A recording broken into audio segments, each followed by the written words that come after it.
বন্ধুরা, আমি RPS daily blog থেকে একটা রেসিপি নিয়ে চলে এসেছি। সেটা হচ্ছে চিলের গোলা রুটি বা পরোটা, গোলা রুটিই বলতে পারেন। যাই হোক, খুব খেতে টেস্টি হয়। খেতে আমাদের তো মাঝে মাঝে একটু অন্যরকম খেতে ইচ্ছেই করে। তা আমি এটা বানিয়েছি, খেতে খুবই ভালো হয়েছে। দেখুন আমি কীভাবে বানিয়েছি। যদি ভালো লাগে কমেন্ট করবেন, শেয়ার করবেন। দেখুন আমি কীভাবে বানিয়েছি।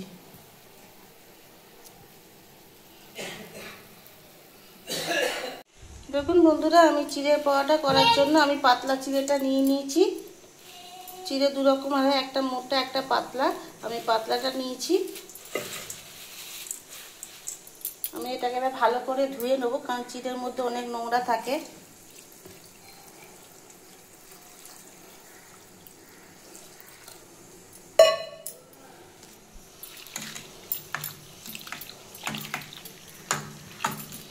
দেখুন কত জল, কত কালো বেরোচ্ছে। এইভাবে আমি 4 বা 5 বার ধুয়ে নেবো, যতক্ষণ না চিড়ে থেকে নোংরাটা যায়।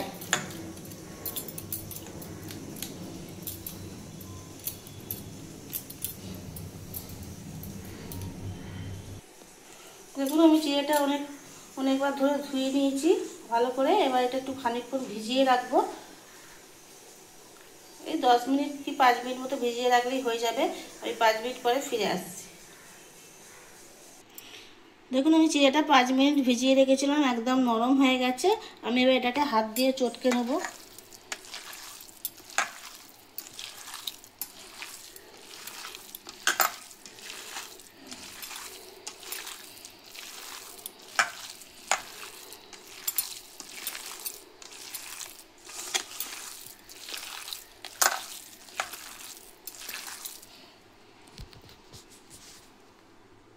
এটা আমার হাত দিয়ে চটকানো হয়ে গেছে। আমি এবার এতে একটু সুজি দেবো,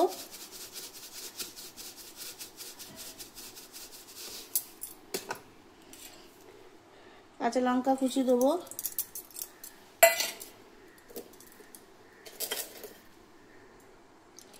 একটু হলুদ দেবো, একটু পেঁয়াজ দেবো,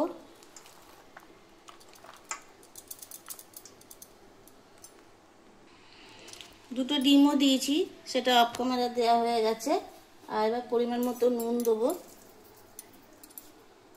বন্ধুরা, এটা আপনারা সকালে ব্রেকফাস্টেও খেতে পারেন, সন্ধ্যাবেলা টিফিনেও খেতে পারেন, এমনকি রাত্রে ডিনারেও খেতে পারেন। আমি এটা ডিনারের জন্যই করছি বলে একটু বেশি করেই করছি। এবার এটা ভালো করে মেখে নেব সবগুলো নিয়ে। একটু জলও দিতে হবে। আগে এটা সব মেখে নিই, তারপরে জলটা দেবো।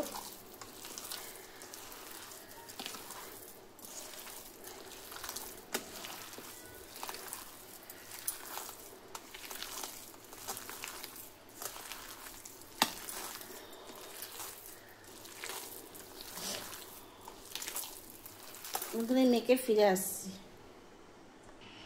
দেখুন এটা আমার মাখা হয়ে গেছে, কিন্তু আমি যেহেতু পরোটা করব, এত মোটা তো পরোটা করা যাবে না, তো আমি তো বেলে করবো না। ওই জন্য আমি এতে একটু জল পাইল দেবো, দিয়ে পাতলা করব।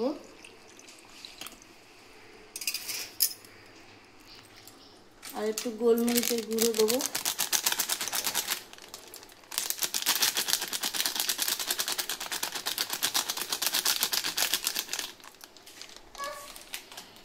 দিয়ে এটা আমি গুলে ফিরে আসছি।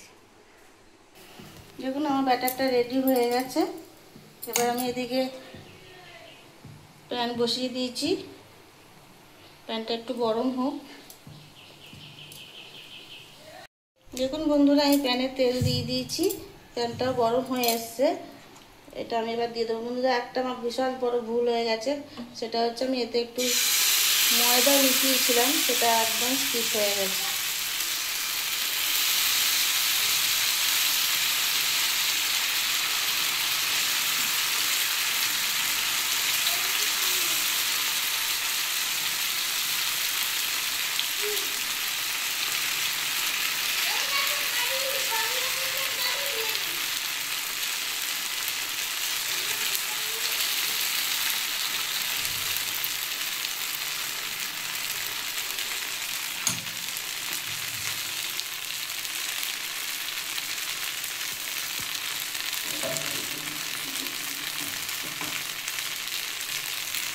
যে ময়দাটা মিশিয়েছিলাম ওটা একদম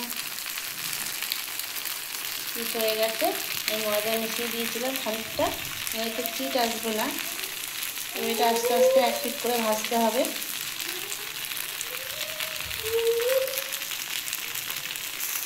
আমার এক পিট হয়ে গেছিলো, আমি আর এক পিট উল্টে দিয়েছি।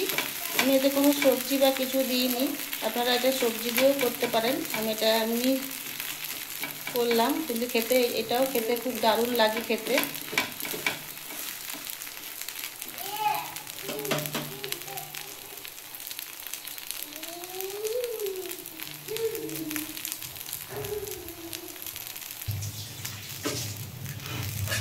দেখুন বন্ধুরা, আমার ওই পিঠটা হয়ে গেছে। এবার একটু আস্তে করে উল্টে দিতে হবে, কারণ এগুলো খুব নরম হয়, সাবধানে উল্টাতে হবে, নাহলে কিন্তু ভেঙে যাবে বা ছিঁড়ে যাবে।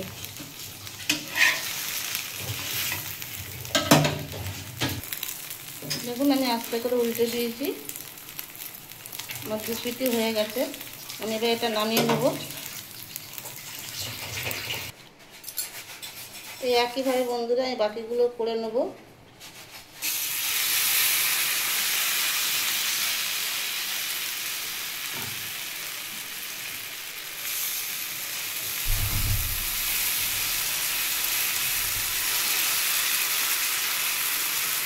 এগুলো খুব নরম হয়।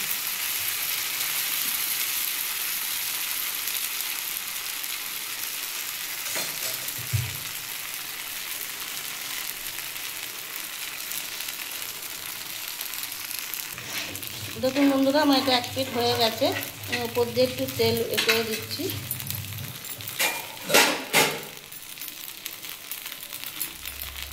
ব্রাশটা খুঁজে পাচ্ছি, আপনারা ব্রাশ দিয়েও উপর দিয়ে করে দিতে পারেন।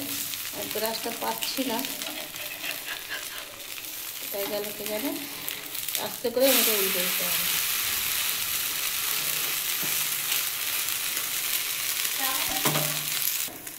এইভাবেই বন্ধুরা আমি সব কটা ভেজে ফিরে আসছি। এটা গোলা রুটিও বলতে পারেন।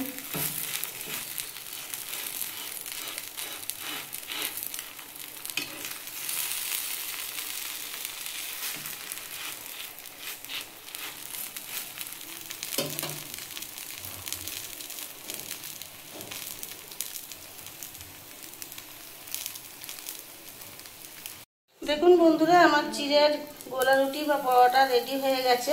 এগুলো খুবই নরম হয়, গোলা রুটি নরম হয়, এগুলো খুবই নরম হয়, খেতেও সুস্বাদু লাগে। তা আমার রেসিপিটা রেডি হয়ে গেছে। কোনো নতুন বন্ধুর যদি রেসিপিটা ভালো লেগে থাকে, তাহলে আমার চ্যানেলটা সাবস্ক্রাইব করে পাশে থাকবেন, অল বাটনটা প্রেস করে রাখবেন। আমি যখনই কোনো ভিডিও দেবো আপনাদের কাছে নোটিফিকেশান পৌঁছে যাবে। আর আমার পুরনো বন্ধুরা যারা আমার ভিডিওটা অনেকক্ষণ ধৈর্য ধরে দেখেন বা দেখছেন, তাদের অনেক অনেক ভালোবাসা। নতুন পুরনো সবাইকে অনেক অনেক ভালোবাসা জানিয়ে এই স্বাস্থ্যকর রেসিপিটা আমি এখানেই শেষ করলাম। Tata, by.